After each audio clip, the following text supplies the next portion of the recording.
জনগণকে বুঝতে না দিয়ে গণভোট নিয়ে বিএনপি বলছে একটা, করছে আর একটা। আসল ঘটনা কি আপনাদেরকে দেখাচ্ছি দর্শক। তাকিয়া নীতি অবলম্বন করছে বিএনপি। তাকিয়া নীতি মানে হচ্ছে বাস্তবতা গোপন নীতি, মানে আপনি বলবেন একটা, করবেন আর একটা।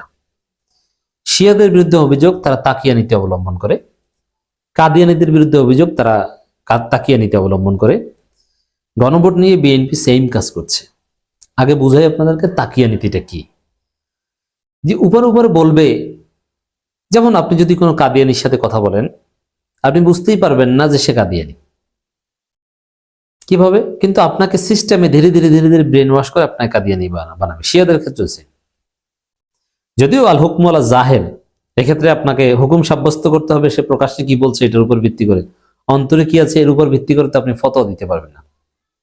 যেমন একজন কাদিয়ানিকে যদি জিজ্ঞেস করেন তুমি কি মুহাম্মদ সাল্লাল্লাহু আলাইহি ওয়াসাল্লামকে শেষ নবী মানো, সে বলবে অবশ্যই মানি। কিরা করে বলবে মানি? আমাদের যে কোরআন, এইটাকেই কি তুমি কোরআন মানো? হ্যাঁ এইটাকেই মানি, এই বুখারী মুসলিম সব মানি। তাহলে আপনি তাকে অমুসলিম বলতে পারবেন? না, বলা উচিত না। যেহেতু সেটা প্রকাশ্যে বলছে, এই জন্য আমি কাদিয়ানীদেরকে অমুসলমান বলি না। কোন কাদিয়ানির সাথে আমার পরিচয় হলে আমি জিজ্ঞেস করি আপনি এটা মানেন? এটা মানলে সে মুসলমান, ভিতরে কি আছে সে মুনাফিক। তাহলে আমার আমার তো ফতোয়া দেওয়ার দরকার নেই তার বিরুদ্ধে, এবং এটা রিস্কি। কিন্তু আসলে তারা একটা পর্যায়ে যে মুহাম্মদ সাল্লাল্লাহু আলাইহি ওয়াসাল্লামকে শেষ নবী মানে না, ঘুরে ফিরে গোলাম মোহাম্মদ কাদিয়ানীকে নবী মানে, কিন্তু এটা এমন সূক্ষ্মভাবে বলে যেটা জনগণকে বুঝতে দেয় না। কিন্তু আপনি নিজেই এক পর্যায়ে এই সরল বিশ্বাসে এদের মধ্যে ঢুকে একটা পর্যায়ে ওই রকম হয়ে যাবেন। শিয়াদের ক্ষেত্রে সেম, সব ঠিক আছে, কি বলছে কোনো সমস্যা নেই। সাহাবীদেরকে তো আমরা মানি, কোনো সাহাবীকে আমরা গালি দিই না। কিন্তু ধীরে ধীরে ধীরে আপনি শিয়া হলে আস্তে আস্তে আস্তে আস্তে দুই একটা বিষয় ঢুকতে ঢুকতে আপনাকে এমন জায়গায় নিয়ে যাবে যে কোনো সাহাবীকে মানি না, এই হাদিস মানি না, এই কোরআনের সমস্যা, যদিও বিভিন্ন ধারা আছে।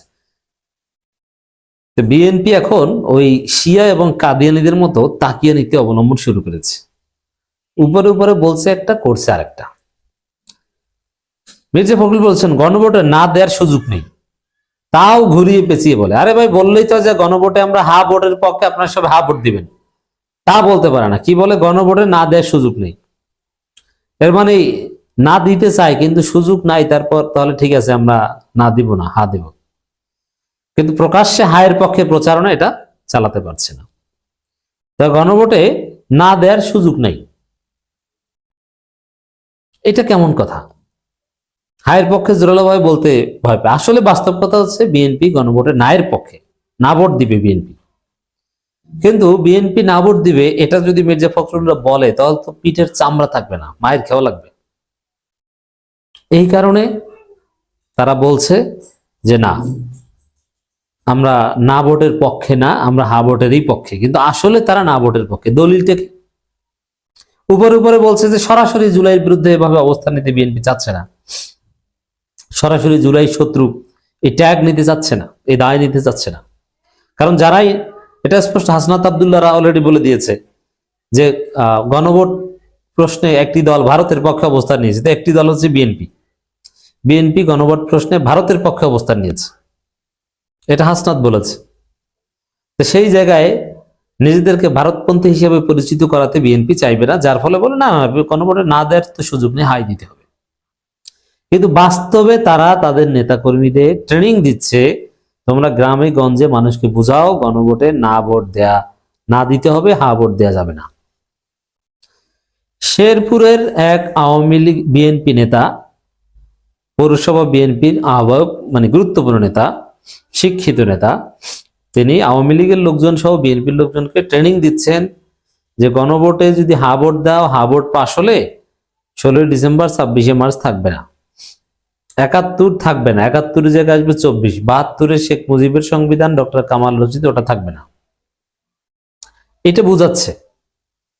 এবং জয়নুল আবেদিন ফারুক, মানে আপনি দেখেন যে বিএনপি এত কথা বলে, তাদের এত বক্তব্য গণমাধ্যমে আসে, কিন্তু গণভোট নিয়ে কথা নাই। যে কয়টা কথা এসেছে সেই কয়টা হচ্ছে না ভোটের পক্ষে। জয়নুল আবেদিন ফারুক অনেক আগেই বলেছেন যে গণভোটে না ভোট দিবেন। আবার সেই শেরপুরের